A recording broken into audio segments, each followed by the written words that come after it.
ನಿಮ್ಮನ್ನ ಇಂಗ್ಲಿಷ್ ಅಲ್ಲಿ ಅನ್ಟಚಬಲ್ಸ್ ಅಂತ ಕರೀತಾರೆ ಅಲ್ವಾ, ಕನ್ನಡದಲ್ಲಿ ಅಸ್ಪೃಶ್ಯರು ಅಂತಾರೆ, ಇಂಗ್ಲಿಷ್ ಅಲ್ಲಿ ಏನಂತಾರೆ ಅನ್ಟಚಬಲ್ಸ್. ಅನ್ಟಚಬಲ್ಸ್ ಅಂದ್ರೆ ಏನರ್ಥ? ಏನಂತ ಹೇಳಿ ಅನ್ಟಚಬಲ್ಸ್ ಅಂತ ಅಂದ್ರೆ? ಸ್ಟೂಡೆಂಟ್ಸ್ ಮಾತಾಡಿ. ಎರಡು ಪದಗಳಿದಾವೆ, ಒಂದು ನಾನ್ ಟಚಬಲ್ ಅಂತ, ಇನ್ನೊಂದು ಅನ್ಟಚಬಲ್ ಅಂತ. ಸ್ವಲ್ಪ ಚೆನ್ನಾಗಿ ಕೇಳಿಸ್ಕೊಳ್ಳಿ. ನಾನ್ ಟಚಬಲ್ ಅಂದ್ರೆ ಮುಟ್ಟಬಾರದವರು, ಮುಟ್ಟಬಾರದವರು ಅಂತ, ಗಲೀಜು ಅಂತನೋ ಅಥವಾ ಇನ್ನೊಂದೇನೋ ಸಮಸ್ಯೆ. ಅನ್ಟಚಬಲ್ ಅಂದ್ರೆ ಮುಟ್ಟಿಸಿಕೊಳ್ಳದವರು. ಡಿಕ್ಷನರಿ ಇರೋದು ಹಾಗೆ, ಮುಟ್ಟಿಸಿಕೊಳ್ಳದವರು. ಮುಟ್ಟಿಸಿಕೊಳ್ಳದವರು ಅಂದ್ರೆ ಏನನ್ನು ಮುಟ್ಟಿಸಿಕೊಳ್ಳದವರು? ಈ ಪದ ಹೆಂಗ್ ಬಂತು? ಏನನ್ನ ಮುಟ್ಟಿಸಿಕೊಳ್ಳದವರು ಅಂದ್ರೆ ಈ ಚಾತುರ್ವರ್ಣ ವ್ಯವಸ್ಥೆ ಅನ್ನೋ ಗಲೀಜಿದೆಯಲ್ಲ, ಬ್ರಾಹ್ಮಣ, ಕ್ಷತ್ರಿಯ, ವೈಶ್ಯ, ಶೂದ್ರ, ಈ ಚಾತುರ್ವರ್ಣ ವ್ಯವಸ್ಥೆ ಅನ್ನೋ ಗೊಬ್ಬರ ಇದೆಯಲ್ಲ, ಗಲೀಜು, ಆ ಗಲೀಜನ್ನು ಅಂಟಿಸಿಕೊಳ್ಳದೇನೆ ಸಾವಿರಾರು ವರ್ಷಗಳಿಂದ ಪ್ರತ್ಯೇಕವಾಗಿ ಜೀವಿಸಿದವರನ್ನ ಅನ್ಟಚಬಲ್ಸ್ ಎಂದು ಕರೆಯಲಾಗಿದೆ. ಈಗ ಈ ಪದ ಬೇಜಾರು ಮಾಡ್ಕೊಳ್ಳೋ ಪದನೋ ಹೆಮ್ಮೆ ಪಡೋ ಪದನೋ? ಸಂತೋಷ ಪಡೋ ಪದ ಇದು. ನಾನು ಈ ವರ್ಣ ವ್ಯವಸ್ಥೆಯ ಭಾಗ ಆಗಿಲ್ಲ, ನಾನು ಅವರ್ಣೀಯ ವರ್ಣ ವ್ಯವಸ್ಥೆಗೆ ಸೇರಿಲ್ಲ, 1000 years ಇಂದ ಸೇರಿಲ್ಲ. ಈ ಕಸವನ್ನ ಗೊಬ್ಬರವನ್ನು ನಾನು ಮೆತ್ಕೊಂಡಿಲ್ಲ, ಅಂಟಿಸ್ಕೊಂಡಿಲ್ಲ. So that's why I belongs to untouchable community ಅಂತ. ನೀವು ಯಾರನ್ನ ಮೇಲ್ಜಾತಿಗಳು ಅಂತ ಕೇಳಿದ್ರಿ ಅಂದಾಗ ಬ್ರಾಹ್ಮಣರು ಅಂತ ಹೇಳಿದ್ರಿ, ಯಾರನ್ನ ಕೆಳಜಾತಿಗಳು ಅಂತ ಕರೆಯಲಾಗಿದೆ ಅಂದಾಗ ಎಸ್ಸಿಗಳು ಅಂತ ಹೇಳಿದ್ರಿ. ಈ ನನ್ನ ಪ್ರಶ್ನೆಗೆ ಉತ್ತರ ಕೊಡಿ. ಈಗ ನಿಮ್ಮನ್ನ ಕೆಳಜಾತಿಗಳು ಅಂತ ಕರೆಯಲಾಗಿದೆಯಲ್ಲ, ಹಂಗಂತ ಬೇರೆಯವರು ಕರೆದಿದ್ದಾರೋ ಅಥವಾ ನೀವು ಹಂಗೆ ಅಂದ್ಕೊಂಡಿದ್ದೀರೋ? ಸ್ವಲ್ಪ ಯೋಚನೆ ಮಾಡಿ. ನಿಮ್ಮ ಕೆಳಜಾತಿಗಳಂತ ಕರೆದಿದ್ದಾರಲ್ಲ, ನೀವು ಹಂಗೆ ಅಂದ್ಕೊಂಡಿದ್ದೀರೋ ಅಥವಾ ಬೇರೆಯವ್ರು ಮಾತ್ರ ಹಂಗೆ ಕರಿತಾ ಇದ್ದಾರೋ?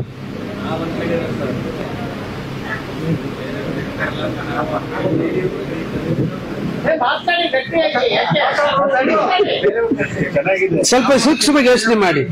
ಈಗ ನಿಮ್ಮನ್ನ ನೀವೇ ನೋಡಿ, ನಿಮ್ ಬಾಯಿಲೆ ಬಂತಲ್ಲ, ಯಾರು ಕೆಳಜಾತಿ ಅಂತ ತಕ್ಷಣ ಏನ್ ಹೇಳಿದ್ರಿ? SC ಅಂದ್ರಿ. ಸೊ ಅವರು ಹಂಗೆ ಟ್ರೀಟ್ ಮಾಡ್ತಾ ಇದ್ದಾರೆ, ನೀವು ಕೂಡ ಹಾಗೆ ಅಂದುಕೊಂಡಿದ್ದೀರಿ. ಇದು ಅಂಡರ್ಲೈನ್ ಮಾಡೋ ಪಾಯಿಂಟ್. ನೀವು ಕೂಡ ಹಾಗೆ ಅಂದುಕೊಂಡಿದ್ದೀರಿ. ಆಮೇಲೆ ಮೇಲ್ಜಾತಿಯವರು ಯಾರಂದಾಗ ಬ್ರಾಹ್ಮಣರು ಅಂದ್ರಿ. ಬ್ರಾಹ್ಮಣರನ್ನ ನಾವು ಮೇಲ್ಜಾತಿ ಅಂತ ನಾವಷ್ಟೇ ಅಂದ್ಕೊಂಡಿದ್ದೀವೋ, ಅವರು ಹಂಗೆ ಅಂದ್ಕೊಂಡಿದ್ದಾರೋ? ನೀವು ಹಂಗೇನೆ ಅಂದ್ಕೊಂಡಿದ್ದೀರಿ ಮತ್ತು ಅವರು ಕೂಡ ಹಂಗೇನೆ ಅಂದ್ಕೊಂಡಿದ್ದಾರೆ. ಇದು ಅಂಡರ್ಲೈನ್ ಪಾಯಿಂಟ್.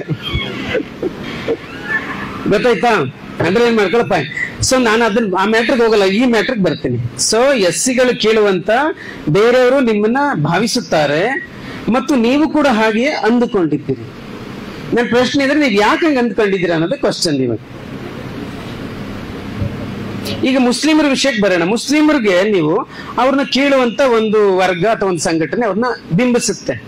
ಆದ್ರೆ ನಾನು ಕೀಳುವಂತ ಮುಸಲ್ಮಾನ ಅಂದುಕೊಂಡಿದ್ದಾನ? ಕರೆಕ್ಟಾ? ನಿಜ ತಾನೇ ಅಂತ?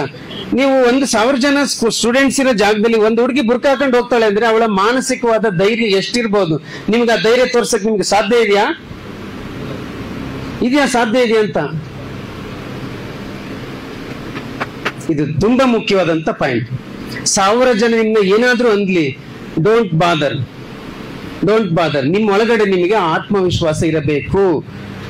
ನನ್ನ ಕಮ್ಯುನಿಟಿ ಈ ದೇಶದಲ್ಲಿ ಯಾವುದೇ ಅನ್ಯಾಯವನ್ನ ಮಾಡಿಲ್ಲ, ನನ್ನ ಕಮ್ಯುನಿಟಿ ಈ ದೇಶದಲ್ಲಿ ಯಾರಿಗೂ ವಂಚನೆ ಮಾಡಿಲ್ಲ, ಮನೆ ಮುರ್ಕ್ ಕೆಲಸ ಮಾಡಿಲ್ಲ, ದೇಶದ್ರೋಹದ ಕೆಲಸ ಮಾಡಿಲ್ಲ, ಬಹಳ ಹಾರ್ಡ್ ವರ್ಕ್ ಮಾಡ್ತಿರ್ತಕ್ಕಂತ ಸಮಾಜ ನಮ್ಮದು.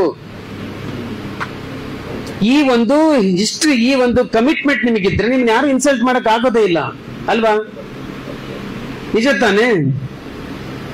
ಸೊ ನಾನು ಇದನ್ನ ಜಾಸ್ತಿ ಹೇಳಲ್ಲ, ಒಂದು ಪಾಯಿಂಟ್ ನಿಮ್ ತಲೆಗೆ ಹಾಕ್ಬಿಟ್ಟು ನನ್ನ ಈ ಪಾಯಿಂಟ್ ಕನ್ಕ್ಲೂಡ್ ಮಾಡ್ತೀನಿ. ಚೆನ್ನಾಗಿ ನನ್ನ ಪ್ರಶ್ನೆಗೆ ಉತ್ತರ ಕೊಡಿ.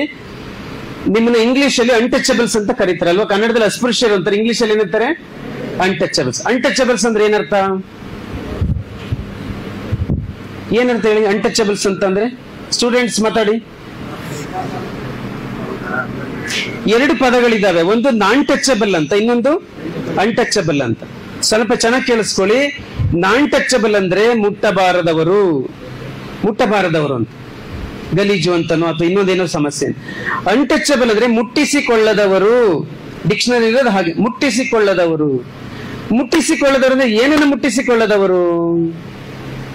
ಈ ಪದ ಹೆಂಗ್ ಬಂತು?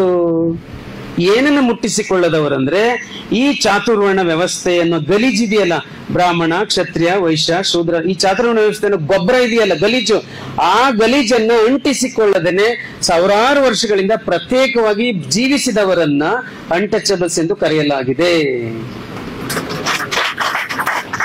ಈಗ ಈ ಪದ ಬೇಜಾರು ಮಾಡ್ಕೊಳ್ಳೋ ಪದನೋ ಹೆಮ್ಮೆ ಪಡೋ ಪದನೋ? ಸಂತೋಷ ಪಡೋ ಪದ ಇದು. ನಾನು ಈ ವರ್ಣ ವ್ಯವಸ್ಥೆಯ ಭಾಗ ಆಗಿಲ್ಲ, ನಾನು ಅವರ್ಣೀಯ ವರ್ಣ ವ್ಯವಸ್ಥೆಗೆ ಸೇರಿಲ್ಲ, 1000 years ಇಂದ ಸೇರಿಲ್ಲ, ಈ ಕಸವನ್ನ ಗೊಬ್ಬರವನ್ನು ನಾನು ಮೆತ್ಕೊಂಡಿಲ್ಲ, ಅಂಟಿಸ್ಕೊಂಡಿಲ್ಲ. So that's why I belongs to untouchable community ಅಂತ.